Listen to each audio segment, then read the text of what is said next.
stepping into a Buddhist teaching for the very first time. And in that case, what a powerful start. I rejoice with you.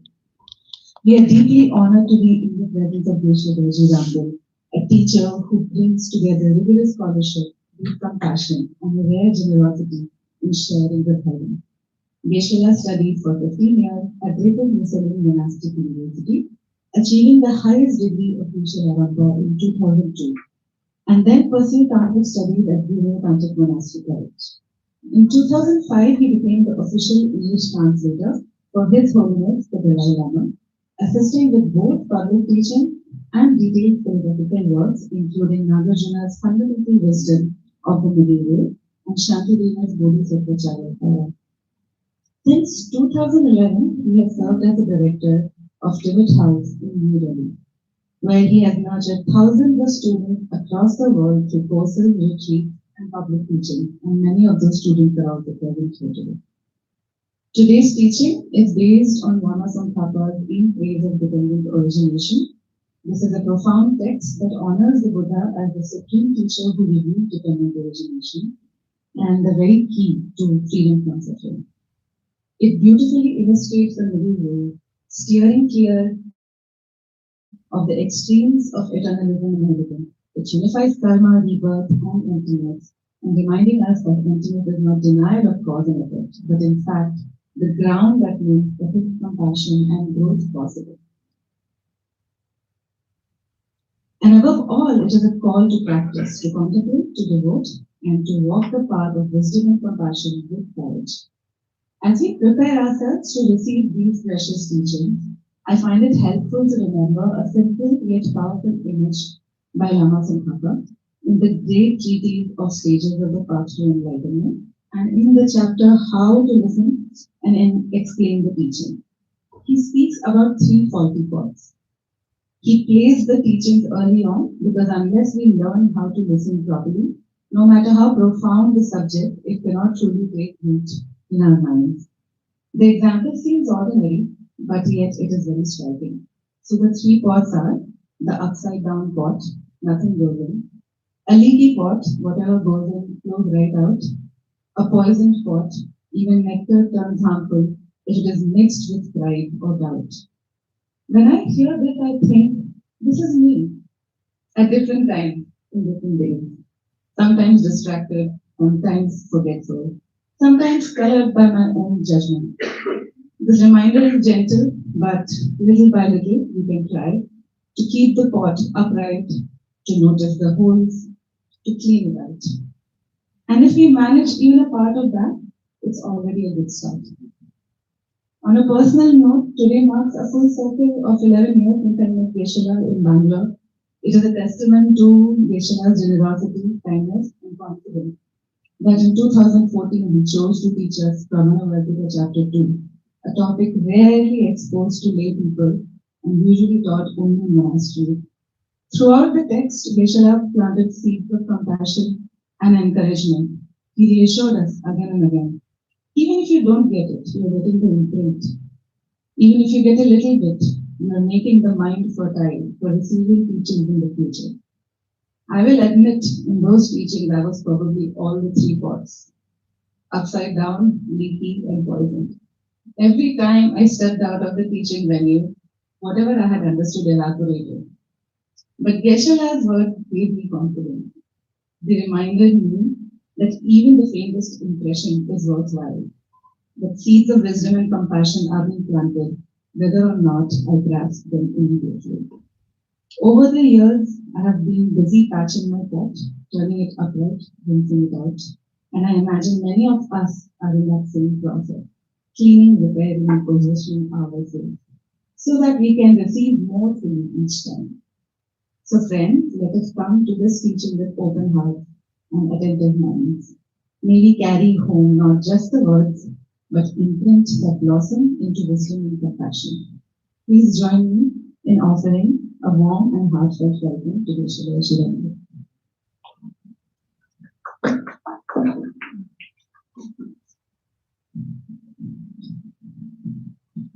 Thank you so much, Sanjit Kala, for the beautiful reference speech.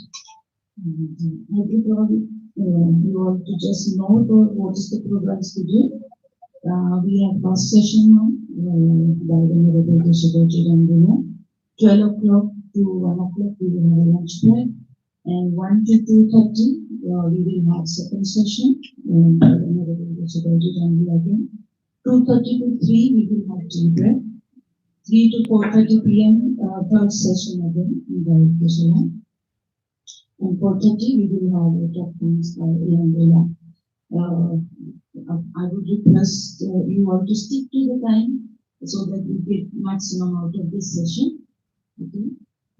Thank you so much. As I would like to say thank you once again to Tibet House. As this session is in collaboration with Tibet House, we are very fortunate. Thank you. Thank you, Geshe, for this space. Please start with this session.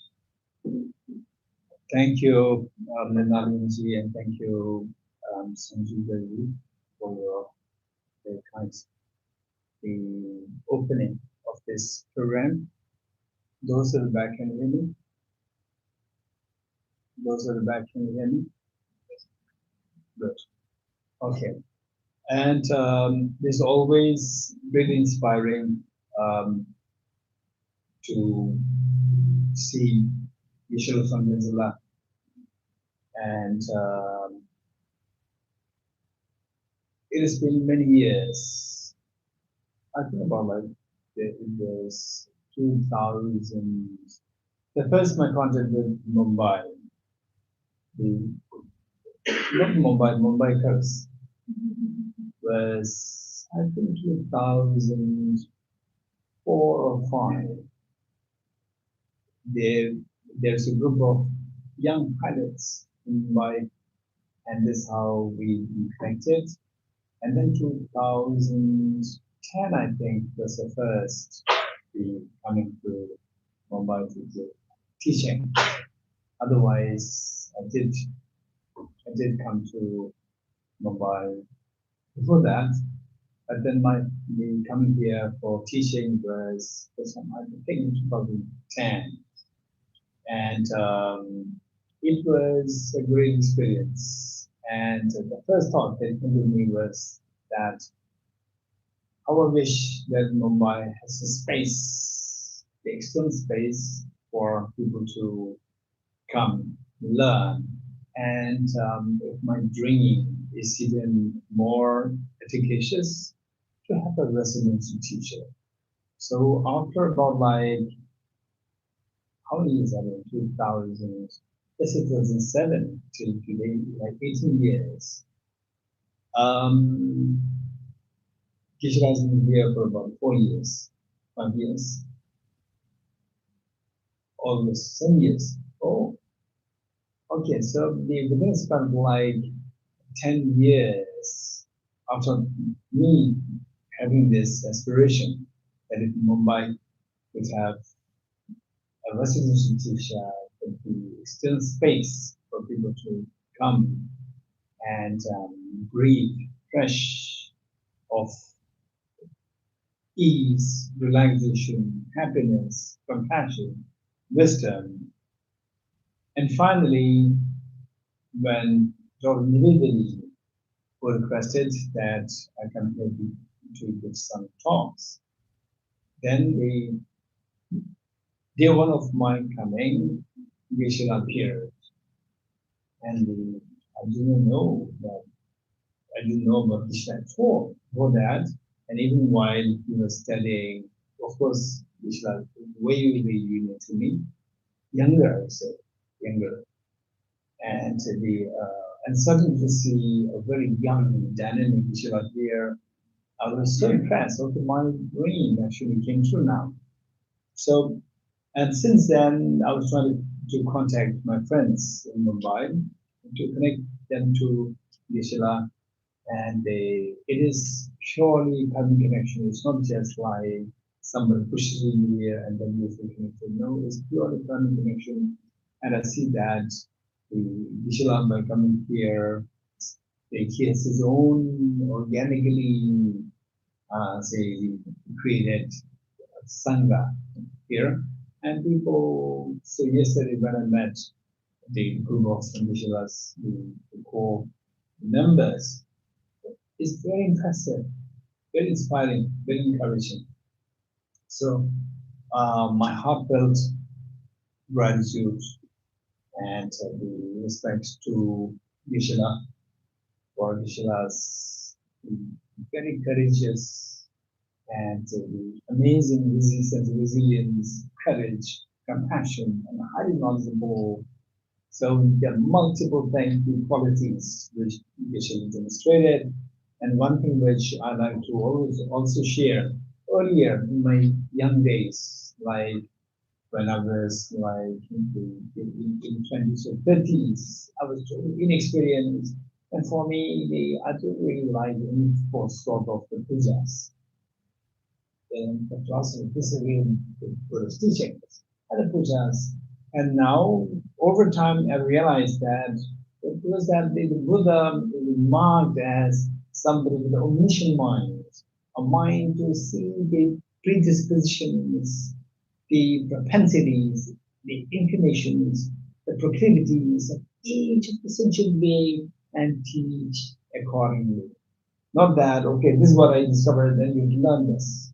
No, he doesn't impose anything to all of us. So he teaches us in line with our own the capacity and our own inclination and our own the what is known as the agencies. So this is based on this that these teachings were given. And then the because of this we see that say the one time it was very interesting.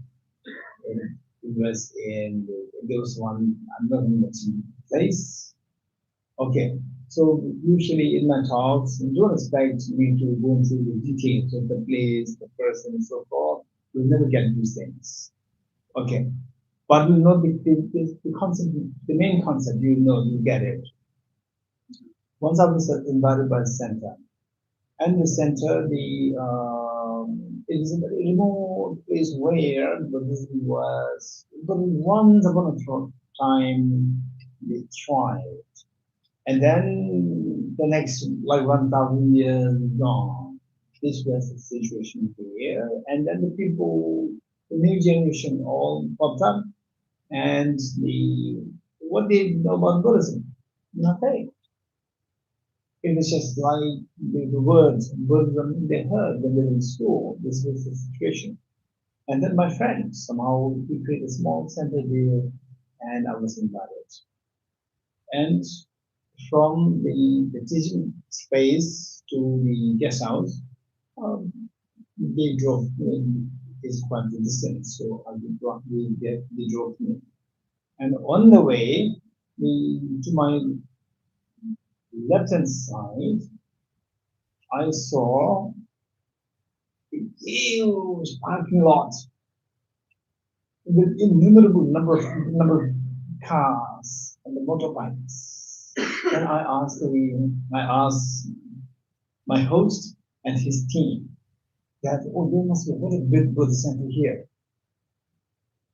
And I said, no, you should have known, no, there's no Buddhist center. This is the only what we have. This one is the only one.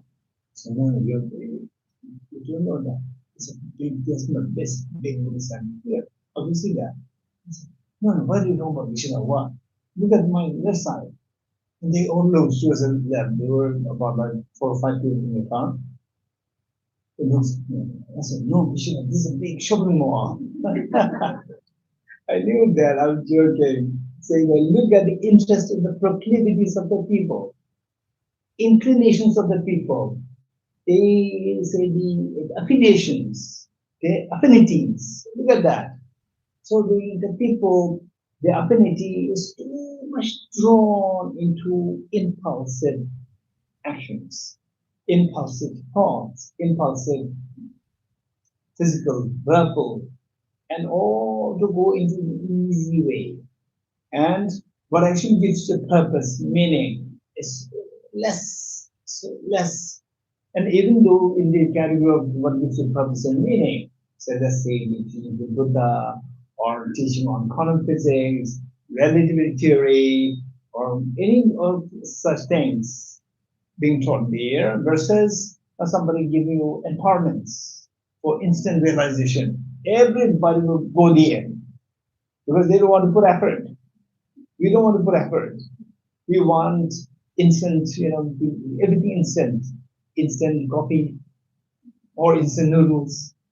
We don't want to put effort and instant realization. This is what we're seeking. This is very, very, very unfortunate. So the point is that that so coming to see that visual here in Mumbai, and then the just seeing like say 7 years younger than what is today. And there's a great sense of maturity, a great sense of compassion, and highly knowledgeable. And the one thing which I would say there's a contrast between the Geshe and myself is that I told my friends that you are so lucky to have Geshe here in Mumbai because that the people they have all sorts of problems. They want to learn philosophy. They want to learn how to manage the emotions. If the brothers, sisters who went through the emotional downturn and they need help and they don't know how to help, they can come to Geshe. And somebody who's interested in philosophy, they can come to Geshe. And who says that, oh, nowadays my dream is so be becoming the nightmarish, I want say, somebody to do some help me. Again, if you go to Vishala, you should do puja. Vishala is multi-talented. This is amazing. Then I truly start to appreciate that we require all the skills. So it's for this reason that it said that there's for the bodhisattvas, there's nothing which is not to be learned. Let me repeat it. For bodhisattvas, from the bodhisattva path to attain enlightenment for the sentient beings, there's nothing which a bodhisattva need not learn. You have to learn everything, good at everything, and then we say when you know the say what's going in the wrong direction, underground, what kind of wrong things are happening. When you know that, then you can actually save many people from going to this world. If you're truly oblivious to what's happening there, then you cannot help the people. You're totally unaware of what's going underground. So the point is that this is where each one of us with responsibility. And don't think that when I say responsibility, oh no, I do not come here to hear the responsibilities, but to have an instant joy or the emotional management skills. No, the point is that finally for your own benefit. So this is what we'll discuss for the next for the 4 sessions. Today 4 sessions, tomorrow 4 sessions, today 8 sessions. 3 sessions, tomorrow 3 sessions. So over the 6 sessions, we will discuss all these things. Finally, let us remember that whatever we are doing, say you are attending universities or you're doing for a job or running your own businesses or as a teacher or whatever you're doing, keep in mind that it is for your well-being, Then I may elaborate to say that for your well-being, for happiness, for your ease, and to reduce your, say, distress, to reduce your pains.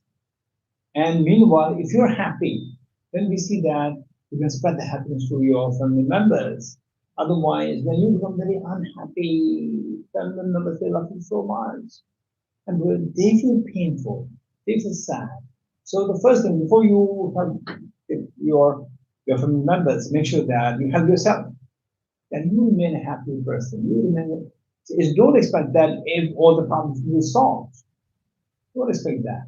At the same time, you have incredibly great potential. Each one of us, whatever religion that you're following, whatever ethnicities, whatever gender, it doesn't matter. Each one of us, we have that a potential for the ultimate happiness. The treasure is inside us.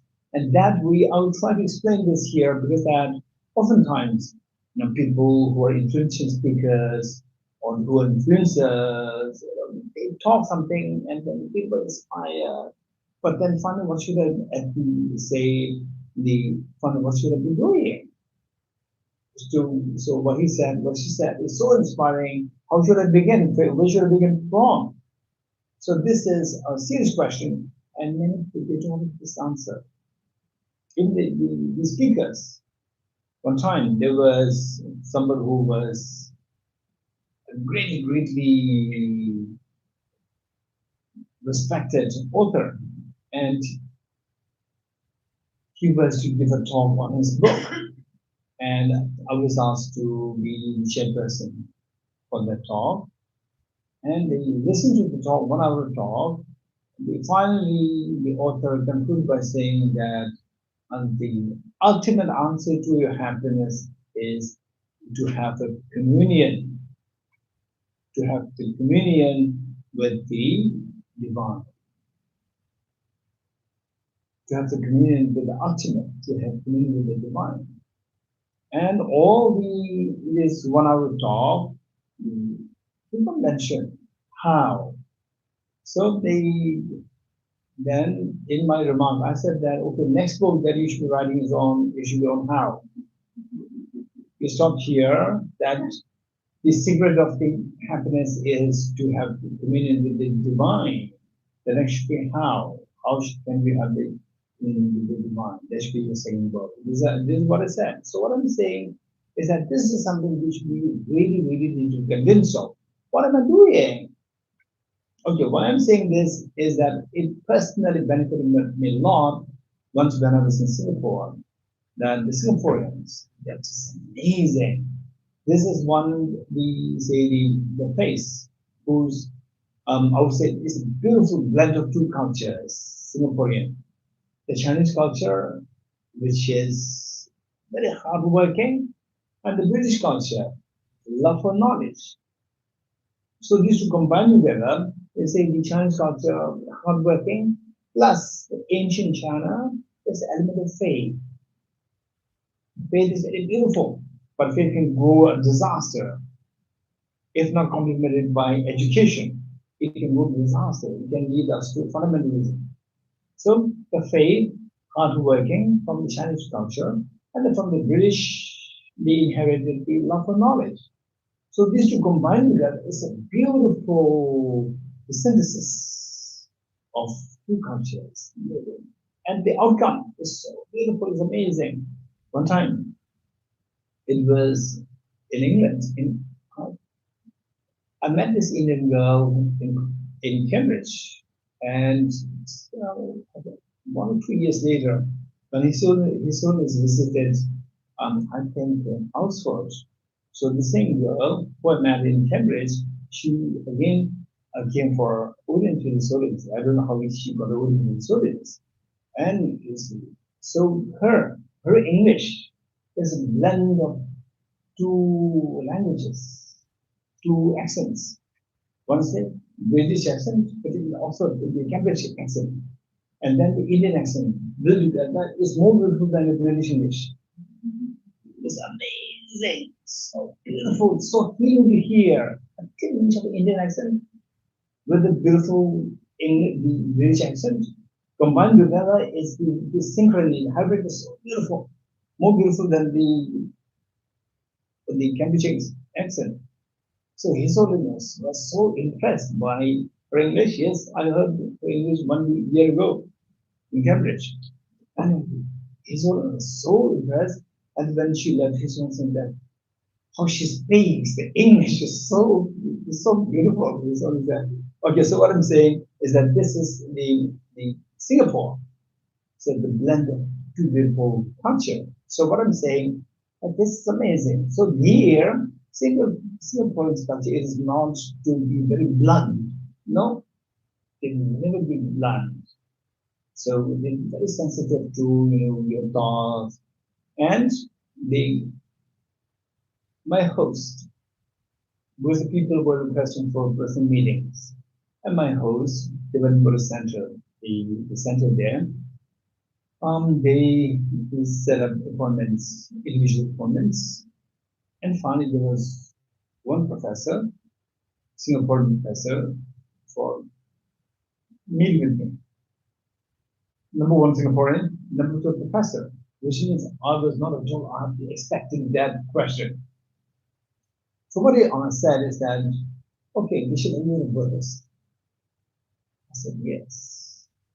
Then he said that imagine that you are born in a different religion. But do you think you will be still Buddhist? This is never the question that Singaporean will ask, particularly a Singaporean professor. It's a very forthright, direct question. So what I said is that this question is extremely important. If this is the question, if you ask this question, religious fanaticism will all stop. Because that, yes, I am born in Buddhist family, so therefore I become a Buddhist. Somebody is born in the Christian family, become a Christian. So this is how majority, I would say 90% of the people fall into the religion. It's all because of that. And they think that they are, in a way, say this is how they're brought up. This is training, brought up to believe in that tradition. So now so some of you may still have the same question to me. Say if you're born in any religion, do you think that you will be still Buddhist? This is a very serious question. And the what I would say is that for me personally, so this is going to be more like interactive and also brainstorming. And then I prefer question answer session, like minimum half an hour at the end of the session. Let's see that if there's a flow, there's different story. If I would rather entertain questions. So in my case, what happened was that till I was 18, 19, I was brought up in a Buddhist community as a Buddhist, and thinking that this is the ultimate. Then say at 19, thinking of becoming till 16, 17, 18, 19, for 4 years, thinking of becoming a physicist. Was that I was so fond of physics and mathematics while in school. Then there was the turnover. There was the turn with my path that that because of a strong belief that this is a Buddhist concept, and thinking that this is correct. And then I moved from joining the regular university to the traditional Buddhist monastery. Thinking that, okay, fine, this is my path. And then my teacher, and also the principal of the Buddhist Institute Buddhist Studies, said he happened to be extremely open-minded. So he invited one medical doctor, American lady medical doctor, to give a lecture on brain or neuroscience to his students, about 100 months. Look at it. He did not very modern education, but he's amazing open-minded. And he invited that lady doctor to give a lecture on neuroscience. And my teacher also assigned me to be the translator, because the majority of my people speak English. So when I was translating, that medical doctor, the presentation that she made of the workings of the brain, workings of the mind, based on the neural correlates, that's so fascinating. And the biology that I learned, neuroscience that I learned, about the brain that I learned in school, it was so basic, rudimentary. And what she taught is just amazingly fascinating. And being the translator, I had to focus to make sure that I did not miss. Because however great the talk is, if the translator misses, then the audience will get nothing. So I put my effort to grab the maximum of what she was saying. And because of that total focus, that night I did not really have a sleep, because my mind was constantly going after these thoughts, and all my faith was shaken. If this is the brain, where is the mind? This was the question that came to the young boy's mind. If this is how the brain works, okay, so you speak the language, English language, well, this part of the brain is activated. And whereas if you see colors, because of this part of the brain, and because of the emotions you feel sad, happy, unhappy, kind, angry, this is because your amygdala is activated. Uh, so everything that you assign to as a mental function is all being say related, connected, shown to be connected with the neural code. Say in other words, neural correlates were explained. And I was so at first so thrilled, amazed. And second, my faith was shaken. If this is how the brain works, where is the mind? If there's no mind, where is rebirth? If there's no rebirth, why should become a Buddhist monk? This was a big, big, it really shook my whole existence. I already gave up university studies. And then now I was in limbo, what should I be doing? So this was the very serious matter. Okay, so that started my journey. Anyway, I would say that I'm glad that since my childhood life, particularly I remember age 16, from 15, 16, from there, I had a very intuitive mind. I don't take things for granted. And the good thing, again, and the good thing is that say when I learn something, and if I'm not convinced, I'll not accept it. I'll not accept it, nor will I reject it. I learn it. I learn, oh, he said like this. I don't understand what he's saying. So I don't accept it. But it doesn't mean I have to reject it. Simply because I don't understand it doesn't mean I have to reject it. So just keep it there. Keep it there. Don't accept, don't reject. Just keep it there for further inquiries. So this is my approach since my childhood. And then this is reinforced. This is reinforced gradually over time with more studies of the philosophy, psychology, and so forth. And of course, my own thoughts, because with age, with the experience, you tend to start to see the broader reality. Okay, so this is a little bit about approach. Having said this, it's so important for us that first of all, say for example, we talk about the what the young ones, we talk about the startups, we talk about the CEOs, we talk about the corporate world and businesses and so forth. And then, oh no, Mark Zuckerberg, he started from zero and now he's a billionaire. And look at this, what is that?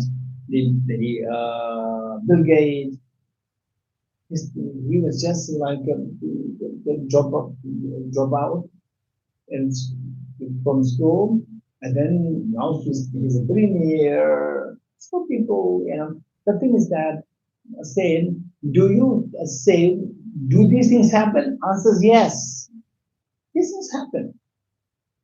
And in the olden times, only if you are from the aristocratic family, you have the possibilities to shine. And otherwise, you don't have the possibility. For example, like me, and many of us, we don't have the possibility. We remain shepherd. And then, then we become a gas. That is our life. But now, with the development in the human race, we see that we come to a point whereby, say, even ordinary person shine. This is amazingly great thing. At the same time, what say do you have the is it that everybody has the potential to shine? It's not that okay, one time, say one of my relatives and his son was doing so poor academically, he's so weak as a young boy, very weak in academic studies. And then his father was very unhappy. And then I told him that, okay, we never know. We never know. You cannot judge your son like that. You never know. Later he can become a big, big businessman. And all those people who are otherwise supposed to be shining in the school, so they have to go to him to request a job. You never know. And he started laugh. And he said that, I said that these things do happen. in one's life. And he said that path is 1 out of 10,000. He cannot expect that happening necessarily happening to my son, is what he said. Okay, so the so from this, what we need to know is that what are the possibilities, number one. Number two, what is your potential that these things can possibly happen to you? Two things. And if you see the potential, how to how to make it happen, how to awaken this potential. So three things. Some magic happens. Magic means something which is so favorable, something so good. They, they do such things happen in the world. If the answer is yes, then the next question is, do you have that potential to make it happen? If the answer is yes, don't just say yes, but you need to know how. Then next is how to make it happen. No, three things. So these are, if you are happy with these 3 points, if you're convinced with these 3 points, you will never feel bored in your life, number one.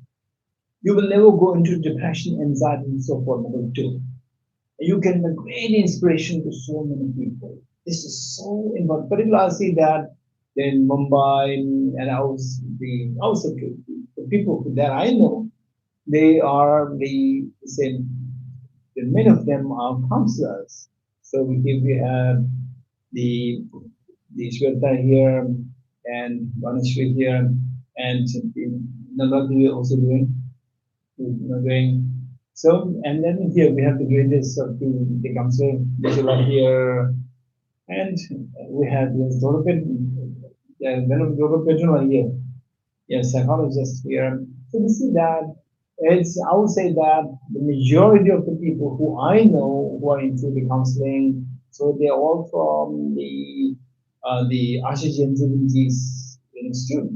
students or the grand students of them.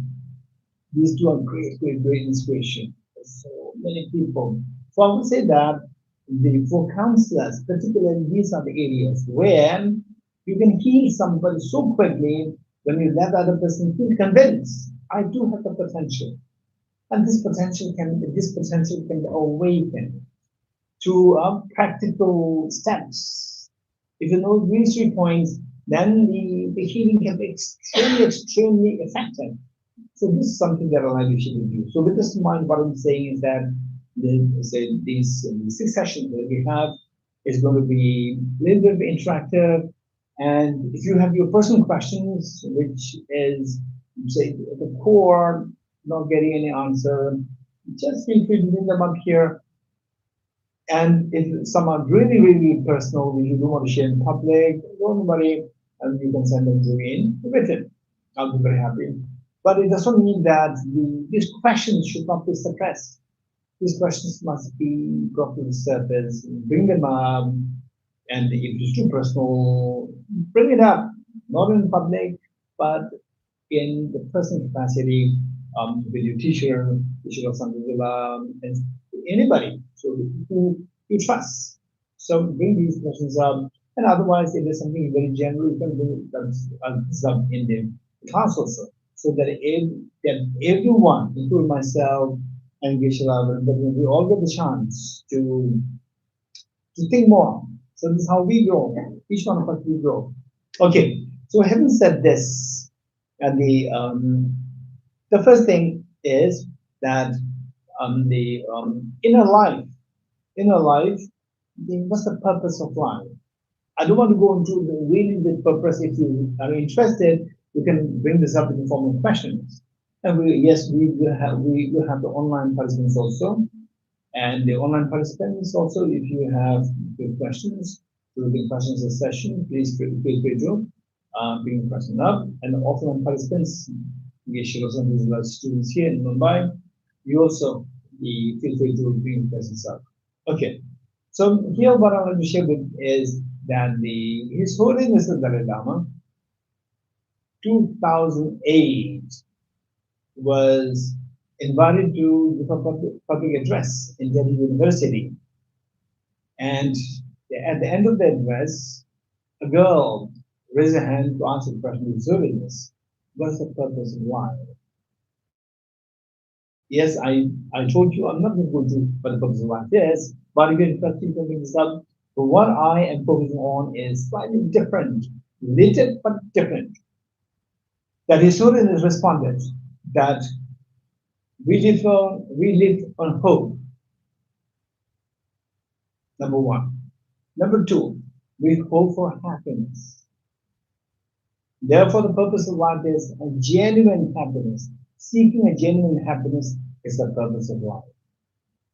So this is Onus's response. From this, we see that we have some aspirations, the desire to do something. That aspiration is extremely, extremely precious. But this aspiration, while it is precious, it can drag us down into our destruction. It can create, it can create magic, or it can destroy us. So this is an incredibly great tool for either our growth or our destruction. What is that tool? Aspiration. So the next question, my question to all the participants, particularly offline participants, is that let's say this aspiration, and aspiration, the aspiration per se is very neutral. It's like a knife. Knife is very neutral. But knife, if it is used productively, constructively, then it's extremely useful. But it can also kill somebody very easy. So the that what makes a difference?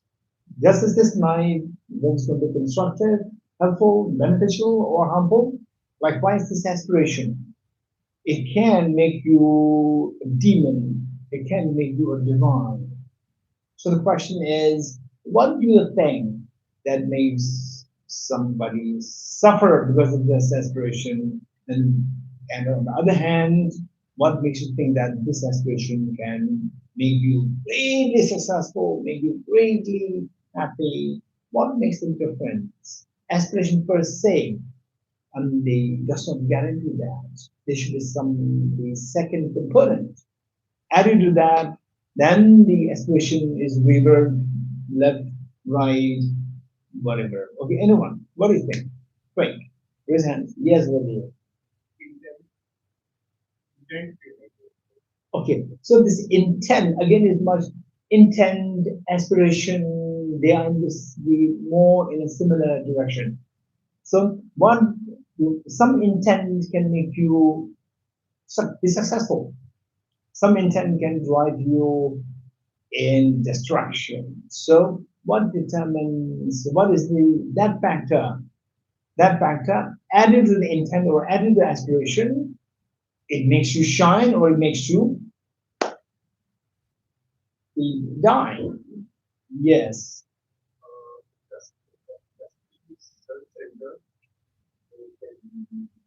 Okay. So now it okay. So Tushar.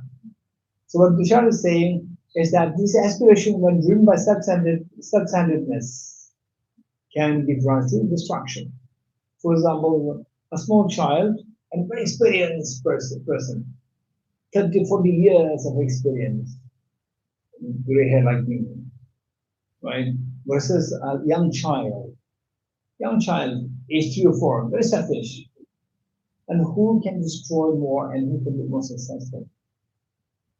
Both have the intention, both have the self-centered attitude, but who can destroy more? Naturally, the young one, we say, is pure. It's not pure, actually. You know that, right? But in comparison with the same child, after 30 years, after 40 years, their child is very pure. You're getting it? So what makes the difference? Now I already gave you a great clue. Yeah, experience.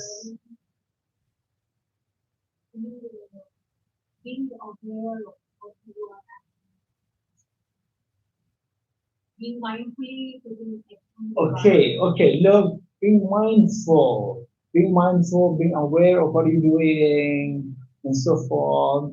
Good. Okay. So these question interaction will be very, very useful. So don't think that unless answer comes from me, okay, other people, what they do, not sure. So what should we time think about them? Let me let me speak. What does it speak? It speak, right? You may think like this. Don't ever think like this. Say what I say is one opinion. What you hear, 10 people speaking, you get 10 opinions. That makes you so rich. That's so precious. Anyone else? What makes difference? Because say I would say that 2 hours of lecture versus 5 hours of interaction. In many cases, 5 hour interaction can be way, way, way more effective, beneficial than 2 hours, 10 hours of lecture. Yes, here. I think that for me, I can speak from my experience Yes, about yes. what my aspirations are. My aspirations are those which are By the way, this is mine. At least the offline participants can hear, and for offline, I will try to repeat it. So the question was, what makes aspirations worthy, or Unworthy. those that bring you down? Yes. So for me, the aspirations that come with a balance of surrender and um,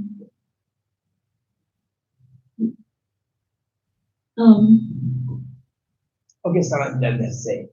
Okay, so what is your name? jagrati. Jaguruti. Yes. Okay, what Jag for online participants? What Jaguruti is saying is that the aspiration driven by a sense of surrender that gives you takes you in the right direction. Yes. And when there's no surrender or There is, self-righteousness, it'll take us to yes, down the lane. yes, Okay. So the next is that okay, I have the aspiration to become a Nobel laureate.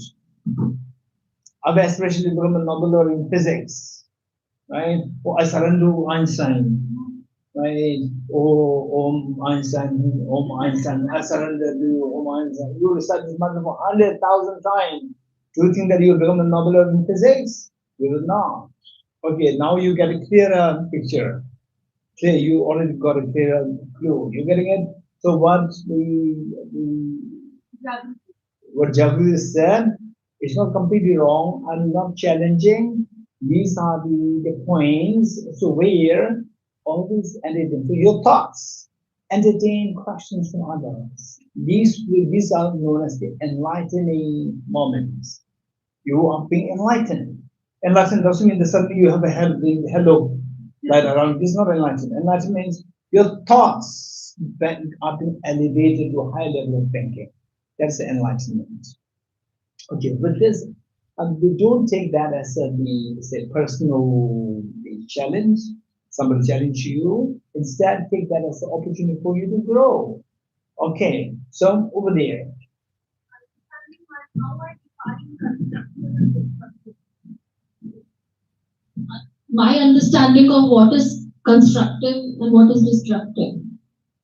Okay, so you were saying that you should have the understanding of what constructive means and what is destructive means, and then you know that well, and then when this knowledge accompanies aspiration, that aspiration will become something worthwhile.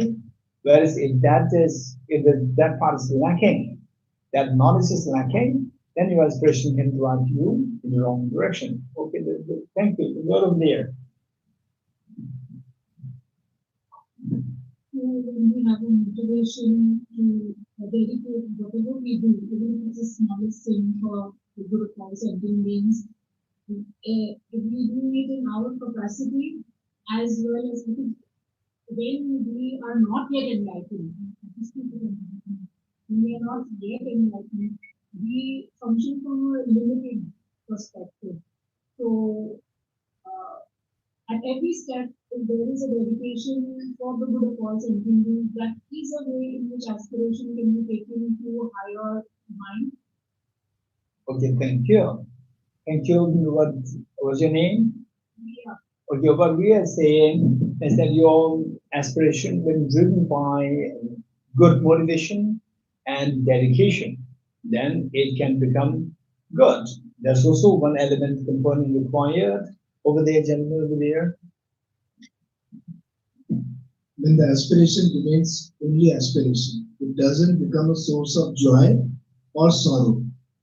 So If how, it how, is how going to become okay, for the online participants, what's your name? Anshuman, So what Anshuman is saying is that when the aspiration becomes all the aspiration all the time, and when it doesn't become a source of joy, then it is worthless aspiration. it neither becomes a source of joy or sadness. Because if I aspire to become a doctor, or if I aspire to become a billionaire, if I'm not becoming a billionaire, it might happen after 3 years. But for those 3 years, I'm not suffering. That is when it can take me higher. Okay, the question is, what can make you say to become a billionaire today, or after 3 years, or after 30 years? It doesn't matter. But what makes that aspiration to come true? What is that component to be added? Dedication. Okay, not being attached to, okay, I'm not attached to Albert Einstein, but I surrender to you, Albert Einstein, who started like, right? I'm not attached to you, but okay.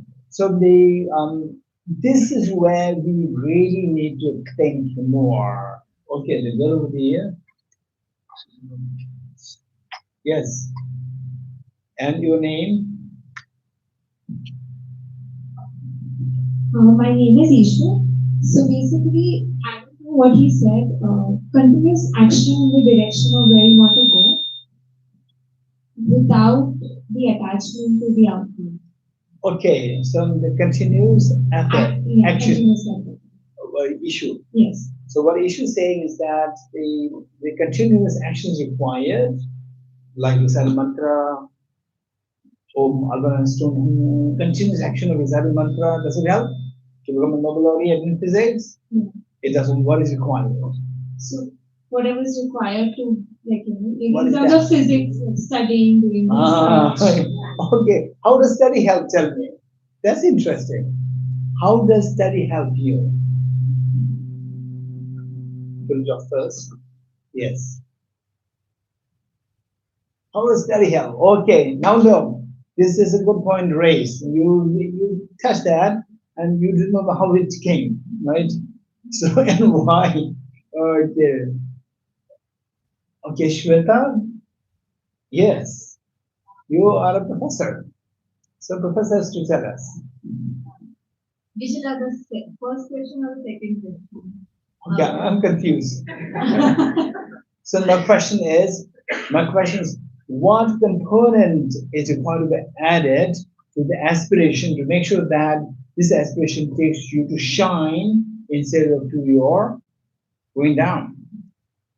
Which I believe that the action should be coupled with the inspiration. And the action should have the quality of not harming others.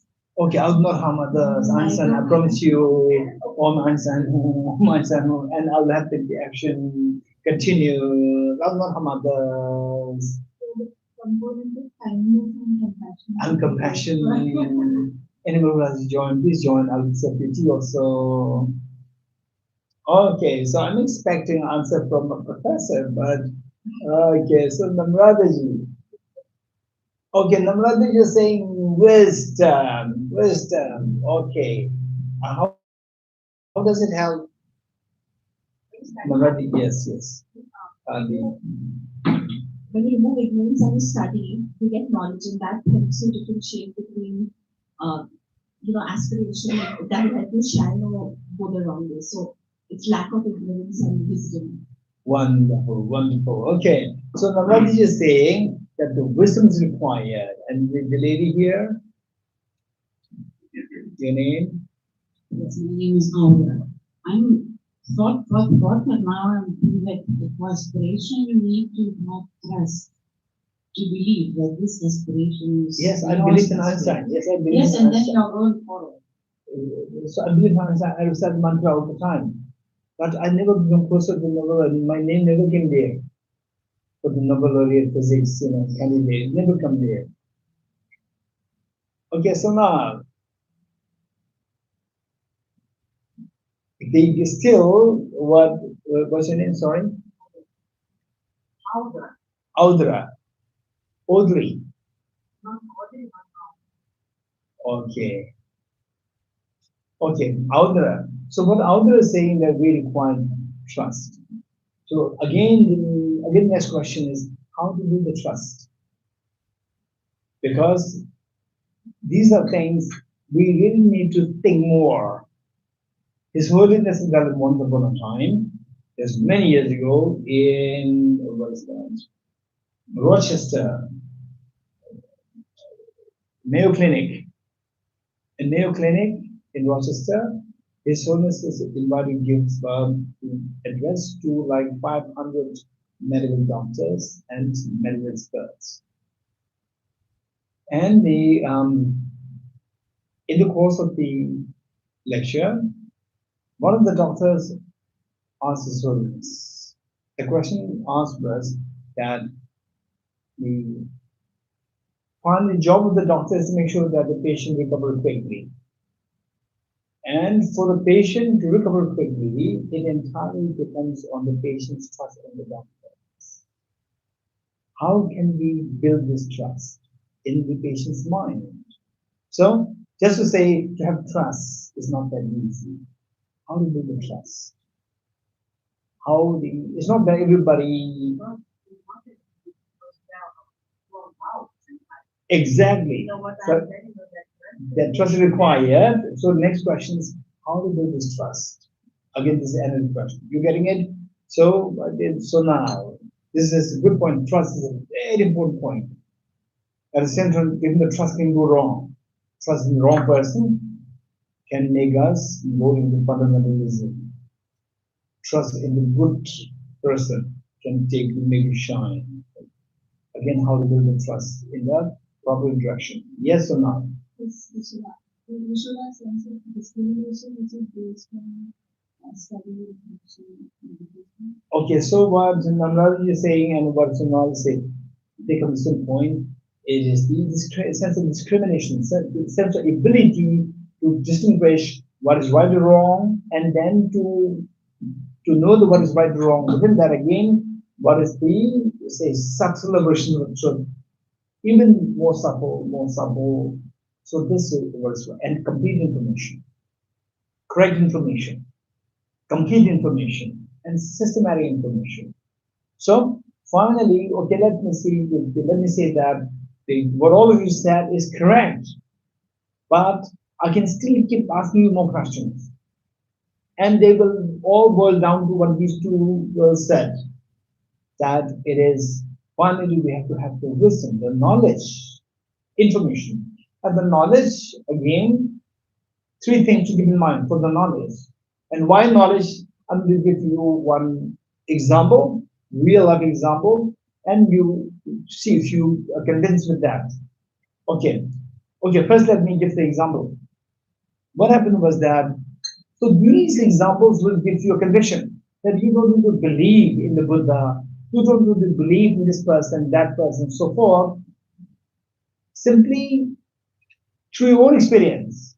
Through your own experience, you get to know the importance of the knowledge. Then you'll be very convinced. That is so important. Finally, say for example, somebody following Buddhism, somebody following any religion, somebody believing in Albert Einstein, somebody trusting your father, trusting your mother, trusting your sister.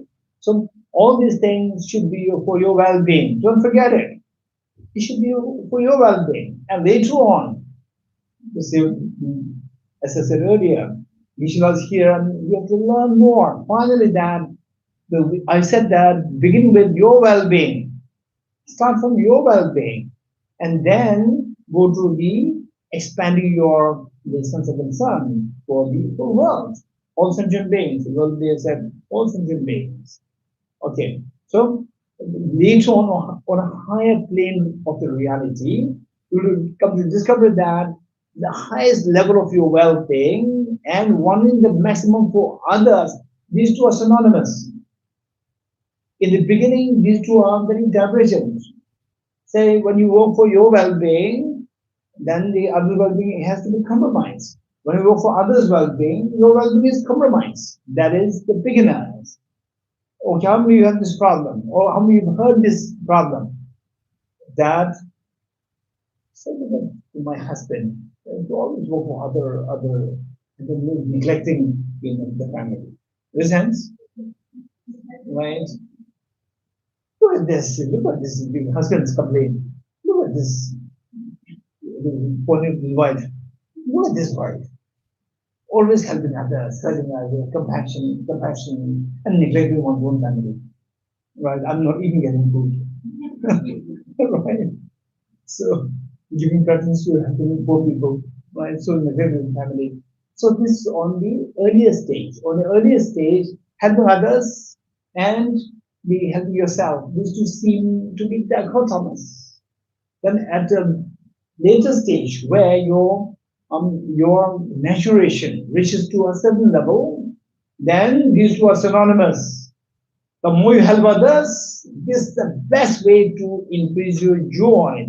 What the gentleman over there said, your name, to know, and the say what two of them said is true. And meanwhile, what others said, they are true, and they also require more questions, and they all boil down to what these two said. For example, the trust, then the joy, then the said surrender. All these things will happen when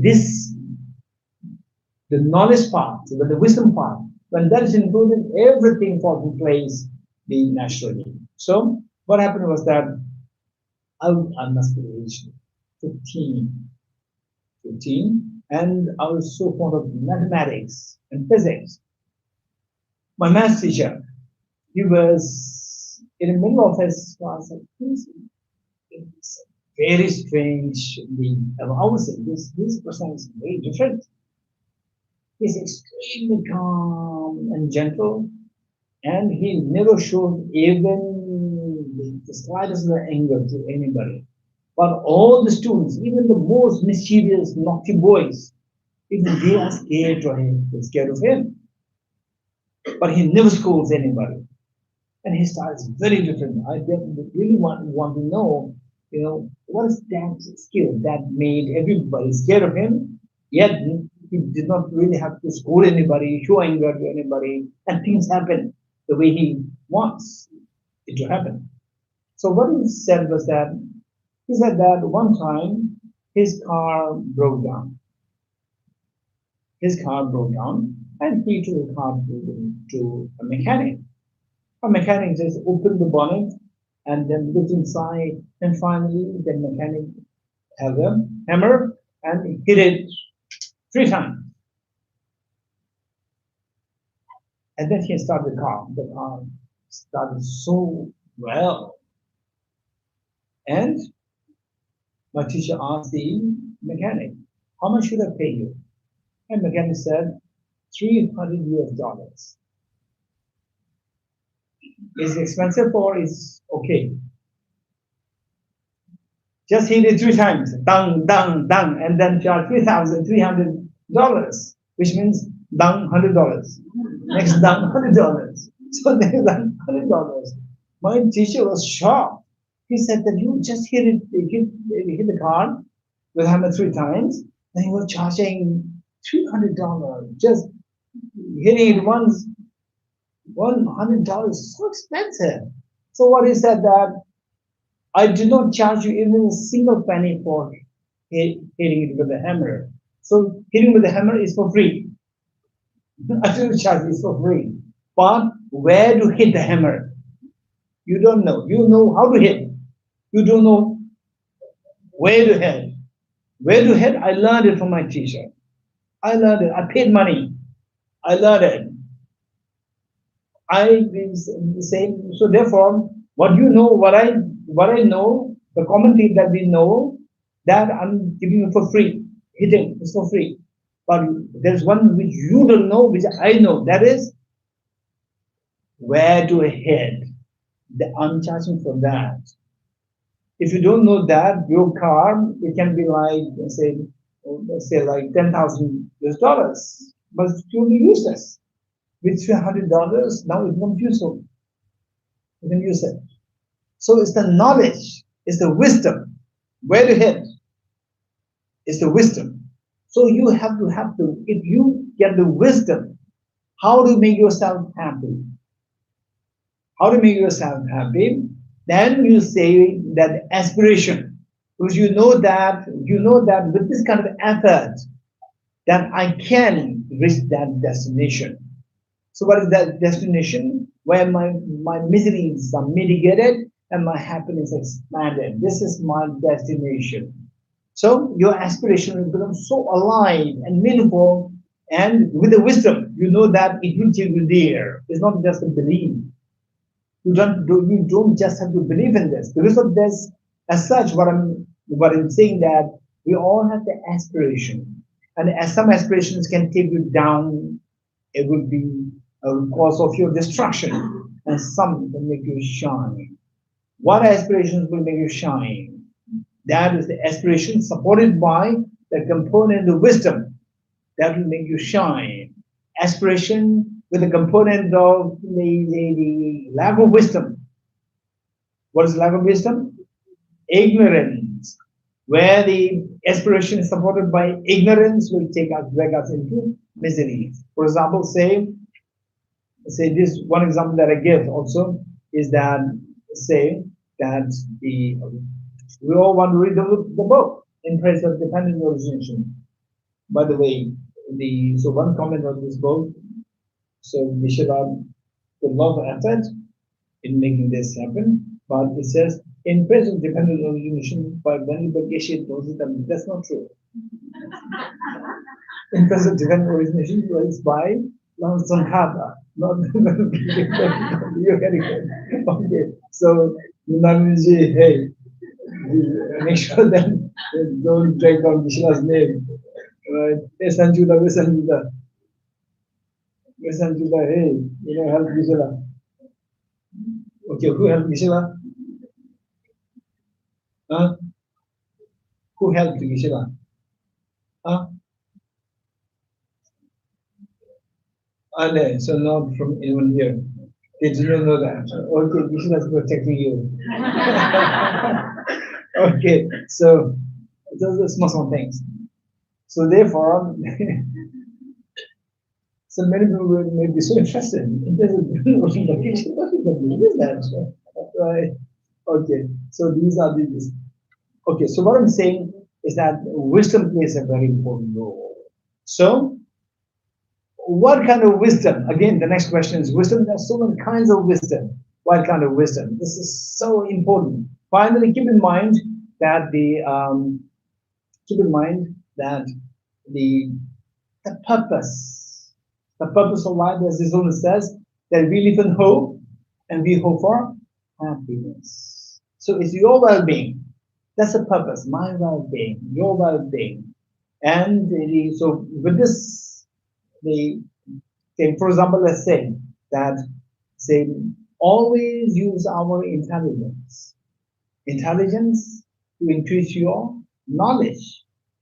And this will give you confidence. And this confidence will then give you a joy because you can see the prospect, a very efficacious prospect of your accomplishing what you are seeking. Confidence will be here. So that confidence will keep you so meaningful and alive and full of vibrancy and joy. Whereas that, say, when you are not too sure of your future, then it gives you a deep sense of apprehension, sense of the uncertainty, and this is very, very stressful. So when I see people, for example, young ones graduating class 12, and they have aspiration to become a medical doctor, And then now they are not supposed to give just the aspiration. Then we do something. Say for example, here in India, you have to sit for exam, entrance exam, and then you have to clear this. Then you should be selected. And whether you're going to clear the exam or not exam, and then it's not just clear, you should actually reach what 1%, 10% of from all the people who are sitting for the same exam, you should reach the top 5 or top 10 like this. If you don't reach that, then you will not get there. And look at these young people, I could feel their pain. It is full of uncertainty there, whether I will crack this exam or not. Full of uncertainty. This is so depressing because they don't see the clear picture that they are going to become that. So for us, we need to have this, we have the aspiration, and the aspiration, in order for this aspiration to continuously give you joy, increase your joy is determined by whether or not this aspiration is supported by wisdom. Wisdom to give you a clear picture of what you're seeking. Okay, having said this, and the wisdom, there are so many kinds of wisdom. There are so many kinds, and particularly one wisdom which can be extremely helpful in all forms, particularly with respect to you accomplishing what you want to attain, is the wisdom of dependent origination.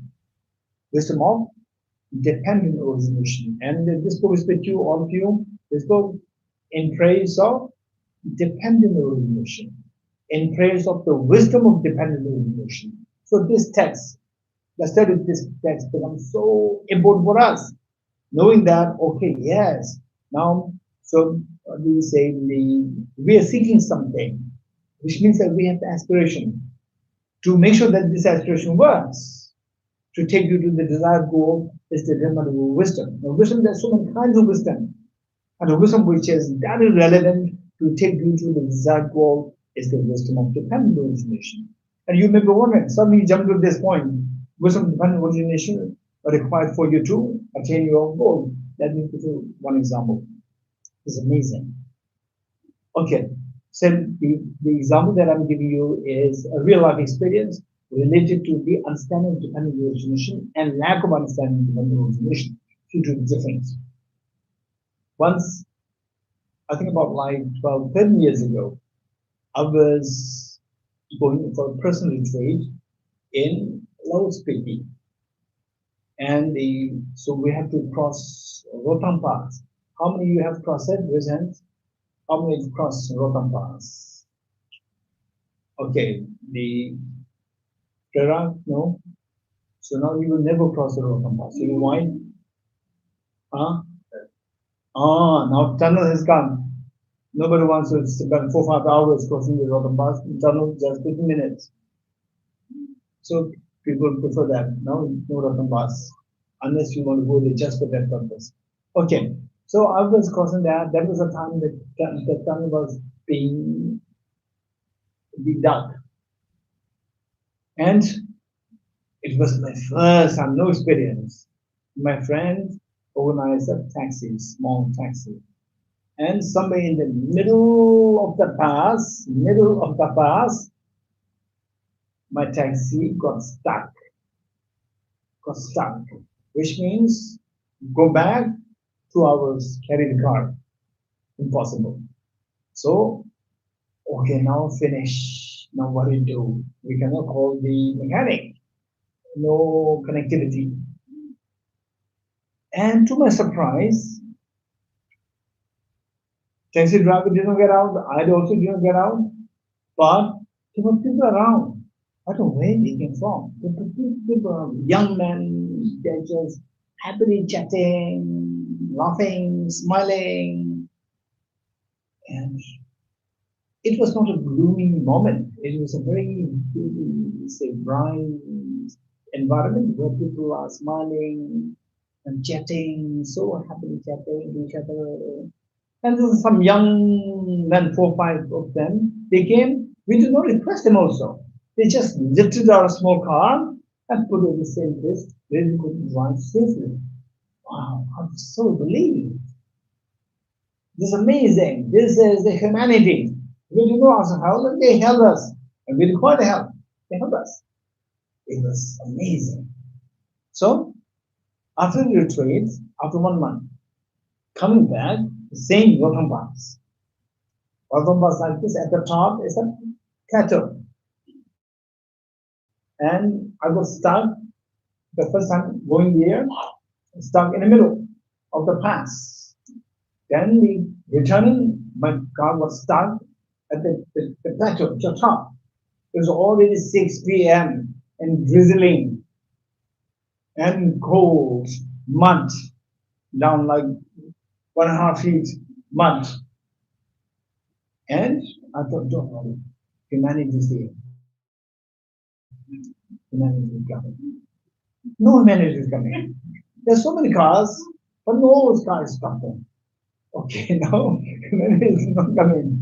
Okay, we have to do something. Then I asked the driver, hey, now do you need help? He said, yes. So I removed my shoes, socks, jumped in the mud. Then we tried to lift the car. No. Then, but humanity is not coming still. Then I told the driver that if two of us somehow we cannot get out of this problem, we'll die tonight.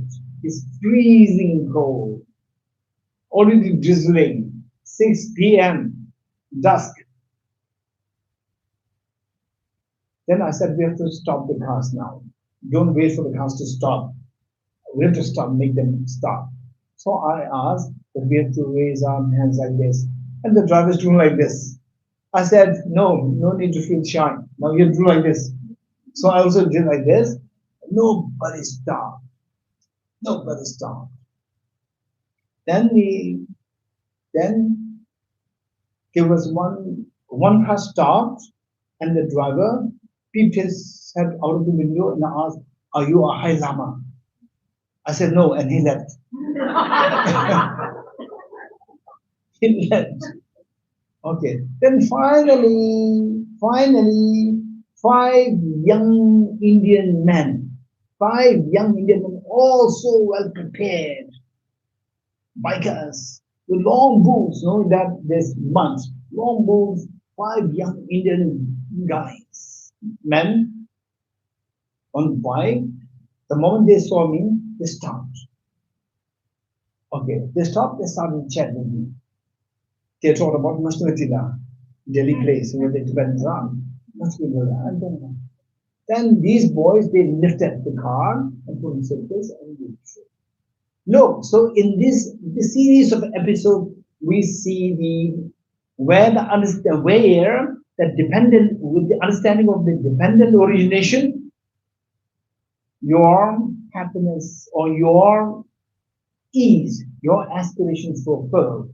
When the understanding of dependent origination is missing, your aspiration goes down. Okay, let me see. Now let me tell me first. In the first case where my car broke down, at the middle of the path, the humanity came. But in the second case, returning, no humanity came. Why? Anyone guess?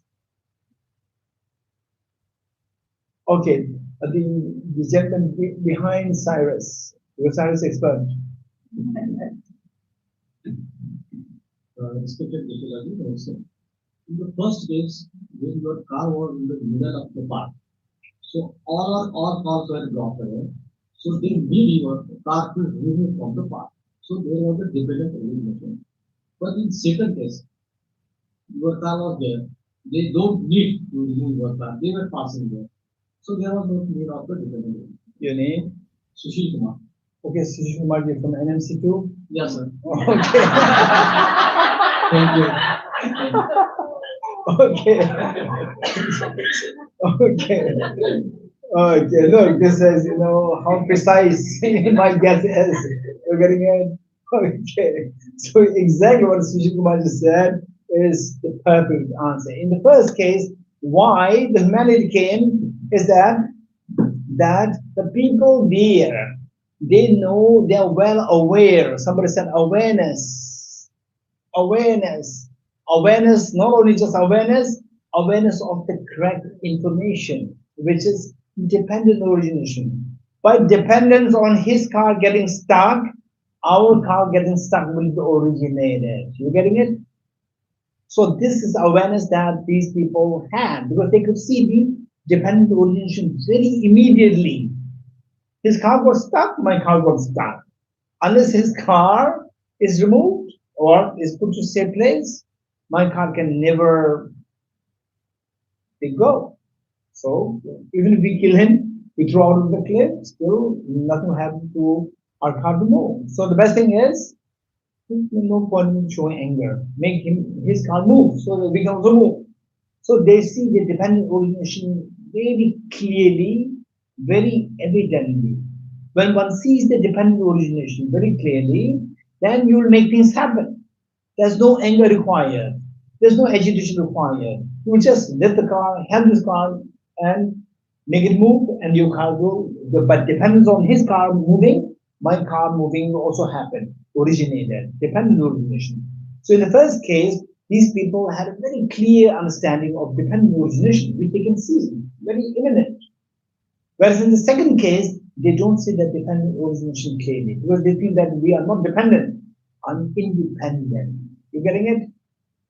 That his car getting stuck, dependent on that, our car getting stuck will not happen.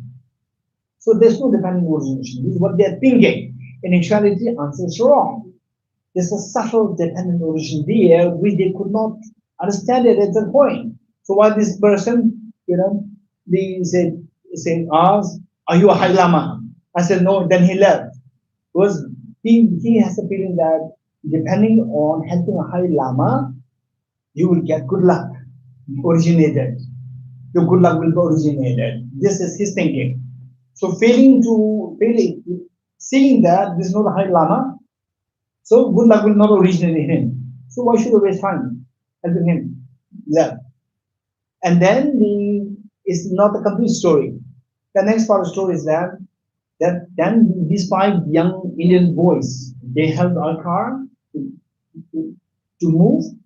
Then after 50 minutes down, that gentleman who said, are you High Lama? His car got stuck. You're getting it? So in his mind, when he asked, are you High Lama? When he is, although he's not High Lama, maybe next time my car can get stuck and his car can move, he can help us. Dependent originally. He did not see this before. If he sees this before, he can help us. And then once he help us, then later on his car gets stuck and our car is moving, we can help him. He could not see this before. So this is where anybody who can see the subtler and subtler level of dependent origination, these people are happier, happier, and happier. Any situation can trigger happiness. Any situation. Just by seeing this person, okay, although he's not High Lama, it doesn't matter, but my car gets stuck later on, then he can help us. Yes? This dependent origination, if he sees that, so just by seeing this, and later what happened that then he from distance I could see that he already got out from his car, his car got stuck. And he saw that our car was moving, right? And from his face I could see there's some guilt there. So this guilt he can see way ahead of time, so that this thing actually doesn't happen. He can prevent it very easily. So why he could not do that was because of failing to see the dependent origination on a subtler level. You're getting it? So those people, even the leaders, world leaders, in the family, the leaders, the father, the mother, brother, sister, who's ever leading the family, if he or her understands the dependent origination, ranges from very gross to the subtle, the whole family can benefit a lot. Whole nation can benefit a lot. Whole world can benefit a lot. For example, His Holiness the Dalai Lama is talking about the whole world. It's not talking about me, Tibetan, Buddhism. No, he's talking about the world. World should not suffer. World should not suffer. He's talking about the thing of the world order. So look at now, all the wars, tariffs, all this is happening because of two selfish thinking. I could not see dependent origination. Subtle levels of dependent origination. The less you see these subtle levels of dependent origination, more you become like a child, childish. So you can see that. And no leaders, they're being a small child. Then because they could not see dependent origination. So the point is that in your own life, to make sure that your aspiration goes in the right direction is whether or not that is supported by the wisdom to see the subtler and subtler versions of dependent origination. That wisdom, it supports your aspiration. It will make you shine from the from the state of misery to the state of joy and greater happiness and greater happiness. Okay, this is it. So therefore, this text is so relevant in praise of dependent origination. Okay, so we have now on the 16 minutes left, and I'd like to entertain some questions before we retire for the lunch. Any questions? Any questions? And may not necessarily be, related to that, related to what I've said thus far, or anything that you might have. Anyone? Yes, over there.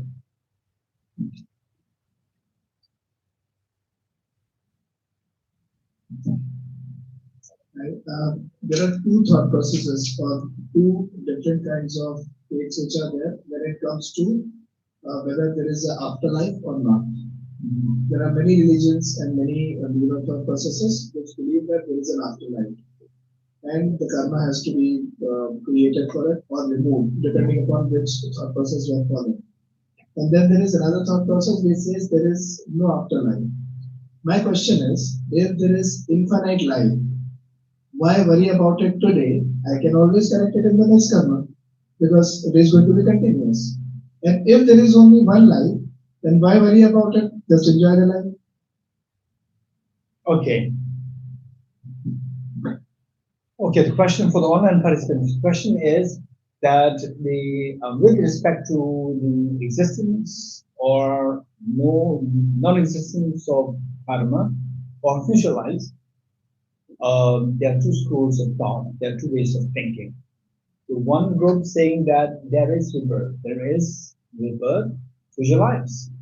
One says there is no future lives. So in both cases, your name, Anshu, Anshuman, thank you.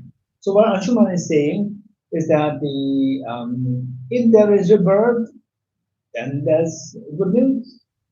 So enjoy today, chill out, and still you have next life. So this life destroyed, enjoy pubs, no study, and then you still have next life, right? And then the next life, okay, may I be a Buddha next life, right? This life, please let me enjoy. Okay, or if there's no life, enjoy this life, and next life, don't worry. If this is not there, so why should you worry about it? Okay, so these are the two thoughts. Say so what's the question? Is a comment or a question? No, I mean,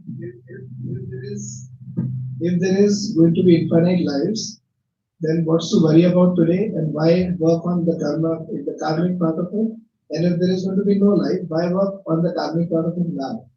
Okay, let's say the Ashuma. Okay, let's say Ashuma. Today, no lunch for you. In any tomorrow you will lunch. You get lunch. Tomorrow you will get.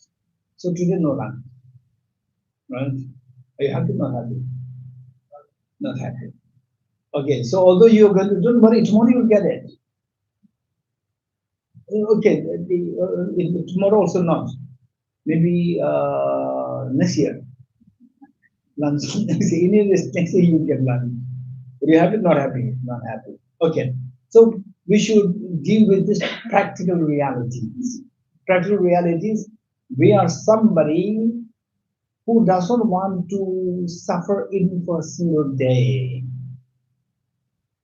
Even though you see the prospect that from tomorrow all your stress will be gone. 100% stressful, you're gone. But for one day, you have to, you have a choice. Either half day stress or full day stress. Which will you go for? Which one? You go for the half day, not the full day. So therefore, the point is that we don't want miseries, whether for even for a short while. We don't want to go through miseries. It is a reality. So with this in mind, even though there we say there's rebirth, next life, don't wait for the next life, because this life is very precious, and this life determines what your next life is going to be like. Say your school days decide your college days, your college university days decide your adult life, meaning your career.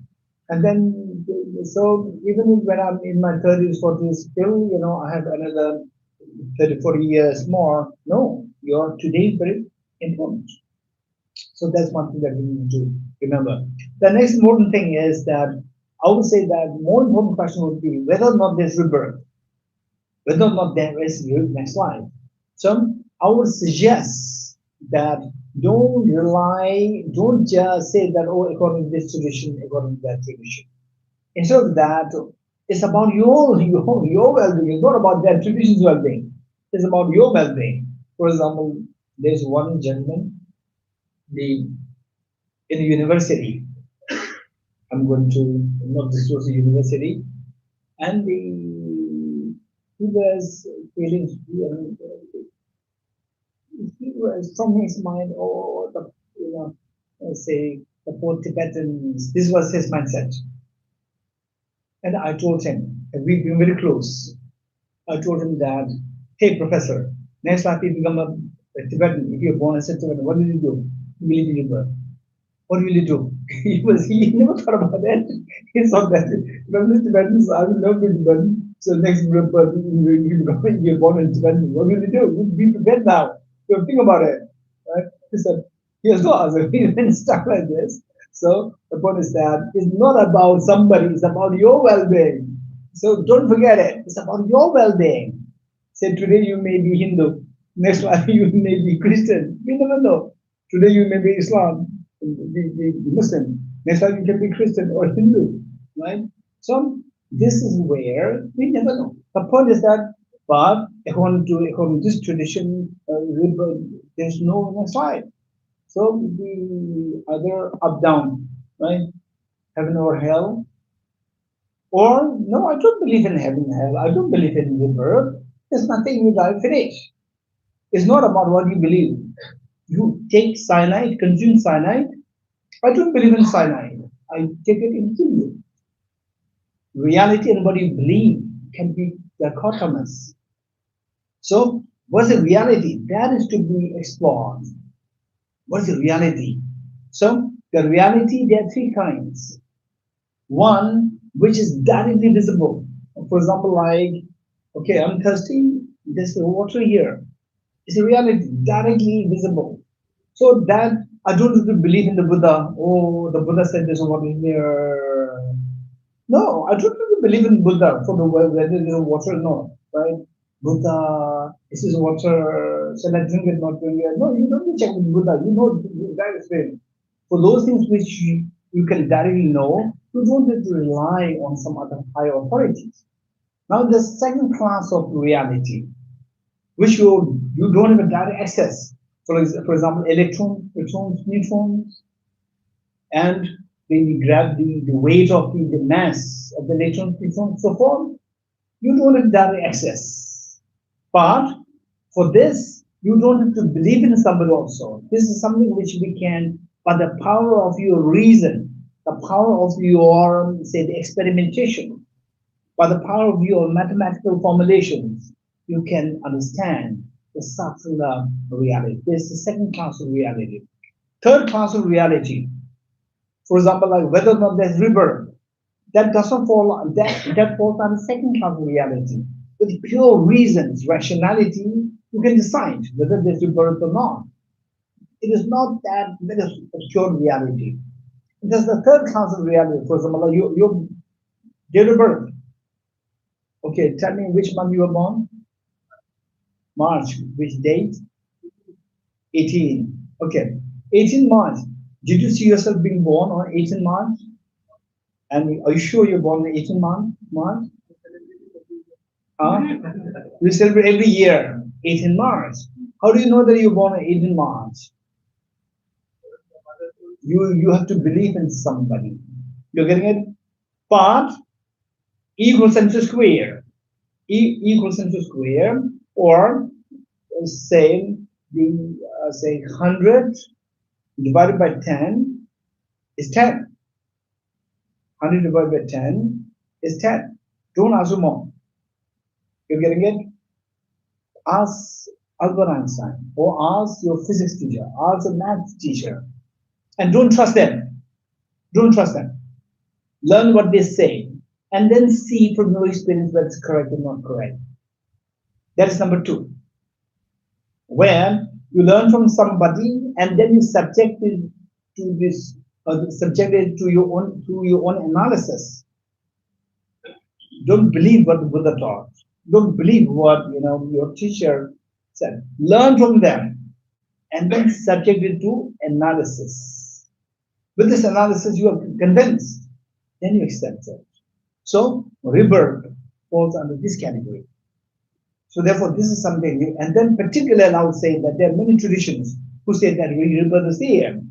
Be bold enough to ask them, particularly the scholars in these different traditions, to ask them, how can I know that there's rebirth? What reasons are there? Learn the reasons, and some reasons they will take you into blind faith. Blind faith has no room to understand. Blind faith has no room to understand quantum physics. Blind faith has no room to understand the relativity theory. For this, you have to study.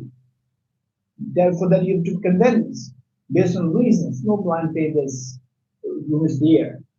For example, say whether or not there's a tea here, no room for blind faith. It's your direct experience. So there are some phenomena which you can directly experience, some phenomena which you can experience through reasoning. There's third class of phenomena which you can understand through dependence on the authority, higher authorities. There are three classes. So you should not mix up the three classes. So rebirth falls under the second class, where your reasons can decide. But the reasons, many people, they don't know the reasons. Even these very teachers, some teachers from different traditions who believe in rebirth.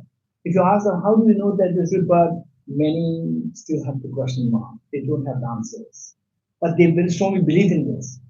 But if you ask for the reasons, they have no reasons. So the point is that you have to identify those scholars who actually render you the reasons, which is to help you establish what rebirth is, so that you get conviction in this. This is a very important point. Any more questions? Raise hands. Okay, here. Yes, here. Mike. It was a very interesting moment when you shared that you are a scientific scholar, that teacher interested and your faith vibration. Sure. Yes. Can you tell me a little bit more the future, how you back to your faith? Okay. What's your name again? How Auder is saying for online participants. The question from Auder is that, say, initially I was born in a good family, and with the blind faith that what the Buddha said is correct, the religion is correct. And suddenly, reaching age 19, 20, then my teacher inviting the medical doctor to give lecture on neuroscience, and then my faith shook. It was shaking. So Auda is interested how my faith came back, right? Okay, in between you have missed one question. Did your faith come back? Did it come back? If I say yes, then how? You're getting it? Okay, let's not take for granted that it came back. So it doesn't mean they did not come back also. You're getting it? Okay. So the answer is yes, it came back. It came back. It was a long journey. It was a long journey. In fact, The moment that happened, I think that the it was quite something which has really shaken from deep inside me, that the often confidence in the Buddha's teachings was this the foundation. It really shook me so bad. And but the good thing is that I'm so lucky that I don't take decisions rashly. So I do not say that, okay, now I'm going to quit Buddhism. I didn't say that. So in my mind, I just told myself, okay, Dorji, now this is the real journey. Thus far is a journey based on your blind faith. Now is the real journey. So don't start with the Buddhism is correct. Start from it can be correct, it can be wrong. Start with a clean slate. I told myself. I told myself. I was just 19 or 20. I told myself. And then lucky that the monasteries, there are two kinds of monasteries in general. One which is primarily based on rituals and no philosophy. Another monastery, academic monastery, they follow the reason of the was that the academic studies. And the monastery where I was enrolled, it happened to be the academic institution. I'm so lucky from that point of view. And then there, particularly this book by Acharya Dharmagandhi, a great logician, Indian logician of 7th century AD. He wrote a book, Brahmana Vartika, particularly with the Brahmana Vartika, which has four chapters. Second one is dedicated on rebirth. And that is amazingly powerful reasons given there. And it doesn't give you any kind of the storytelling. It doesn't mean the storytelling they are not very powerful. Storytelling about the river. Yes, in my own life, I've seen people whose religious belief system do not allow you to have this understanding of river. And then they witnessed the reality of river in the villages. One story was that I was in the Nigeria with his holiness. Perhaps that was the second or the third Muslim country that his holiness was visiting. And the overseas Muslim country is the predominantly Muslim and Christians. Because his own movements, they is all we have been Muslims, we have been Muslims, taken care of by the governments. So the government's security guard was escorting me when I was going to the airport, the head of the services movement. Because I have to take care of the passport, all these things. Then from the Nigerian government, they sent one policeman with me. And it's a 1 hour drive to the airport. So we have full 1 hour. And he started asking a lot of questions. He was asking what the reason. And I told about the very complicated philosophy, he's not interested. Finally, somehow it came, the topic started down to river. And suddenly he became so interested. He said, tell me more about this. I said, why are you interested in this one? So what he said is that in Nigeria, believe it or not, in the villages, this kind of the incidents. So you will see many such incidents. Small children, just age 2, 3, these children, they're talking about their former life, their previous life. He said that this is not my house. My house is somewhere here. And mentioned the name also of the village. The family member. They mentioned the family member. And the parents, they took the child to this village, this boy, the girl is mentioning. This village is there. And family is also there with the same name. All can be tallied so well.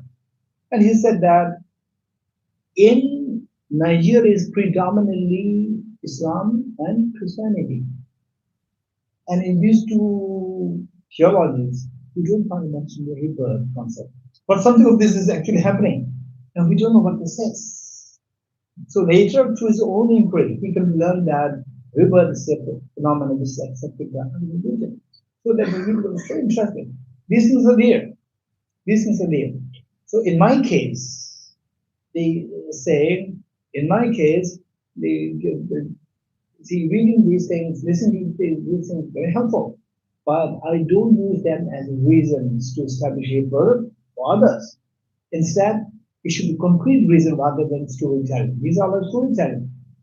But is it that these stories are you can trust them? They can be useful for us. The first generation is useful. The moment it's passed down to second generation, then you can distinguish what's a genuine story and a fake story. You can distinguish the moment it gets to the second hand.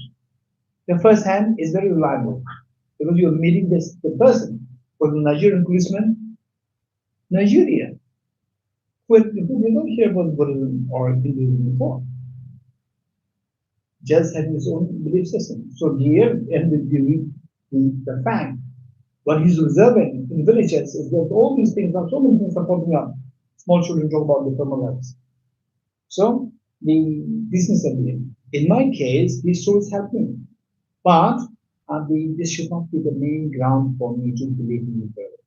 So for me, this book by Acharya Dharmakirti, which talks about the rebirth through pure reasons relatable to your experience, combine them together, then the conviction, the rebirth becomes clearer, clearer, and clearer. So my faith came back. Okay, next question.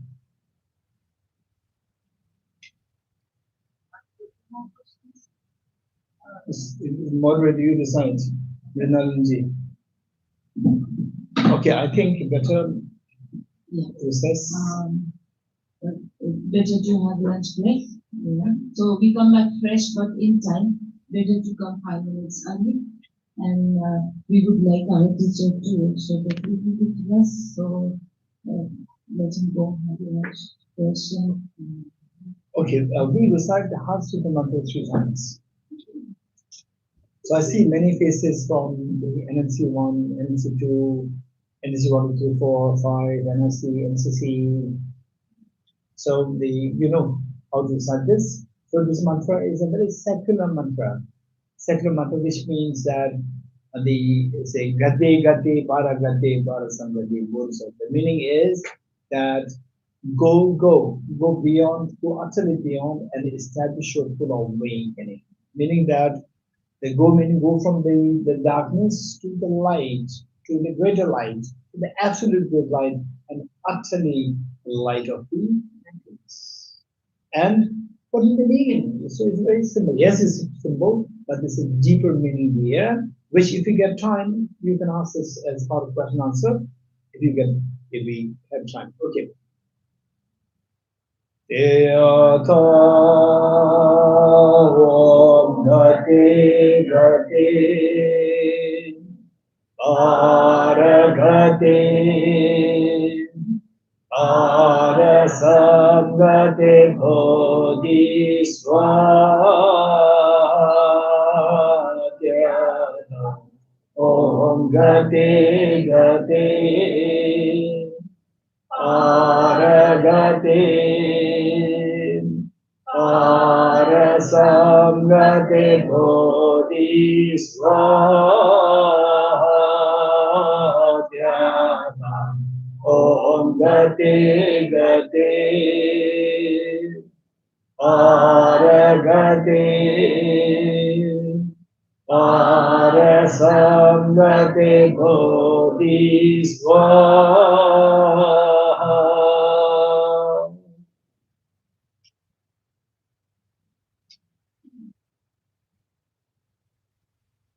Okay, of all the online participants, offline participants, see you in an hour. See you.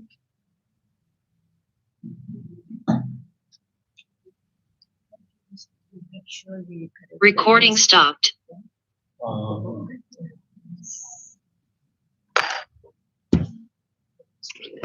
But thank you so much. I'm sorry. Please start going forward so that we can have in time the washroom.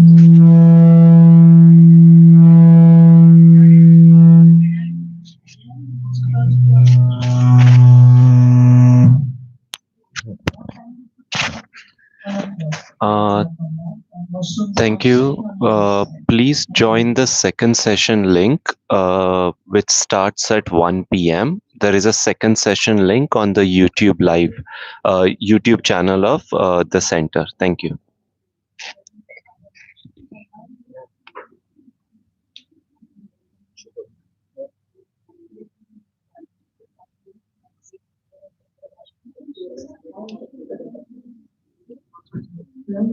Hello, I just wanted to say that after lunch there will be no